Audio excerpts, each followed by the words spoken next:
videokan lembu ni yang kena curi ni dalam kandang ni. Geruk ni habis semua ni. Dekat bawah lembu Ustaz Main ni. Ni ibu lembu dalam kandang aku ni.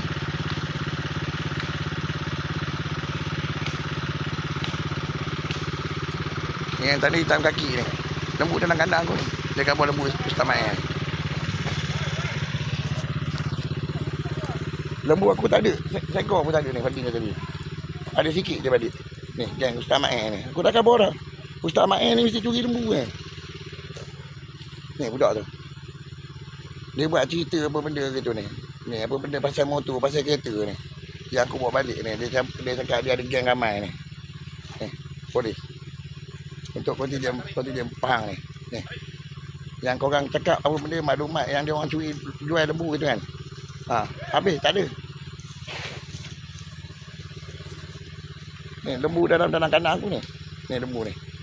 Ada video dalam YouTube. Lembu ni kena supit pagi tadi ni. Memang aku masuk, aku tengok dia orang tengah supit lembu tadi. Tu yang macam biru tu. Nama dia Sean.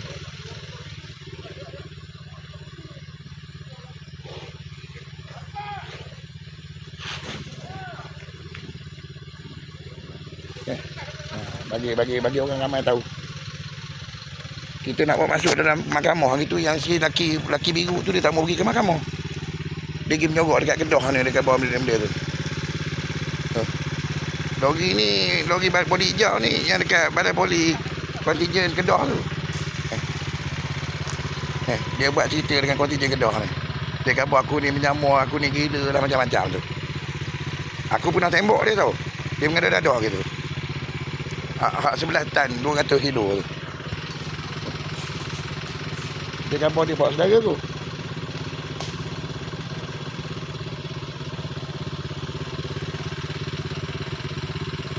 Kita bagi kau famous sikit ni, Syah. Aku nak orang yang beli lembu dengan urusan dengan Pak Sean ni, apa benda ni dekat tempat hilir satu ni, mari cari aku.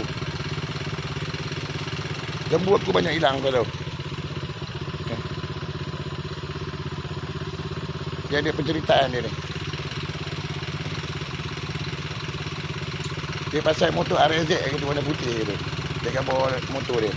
Yang budak yang pada Terengganu tu mari tanya aku, kenapa aku tak tanda tangan. Tak tanda tangan motor tu. Aku kata buat apa kau tanda tangan?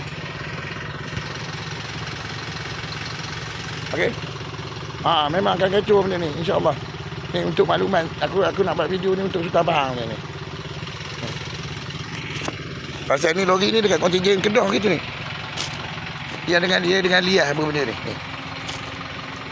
Dia mari buat cerita dengan kontijen Pahang ni, kontijen Kedah ni. Dia pergi campur aku daripada tingkat 4 ni.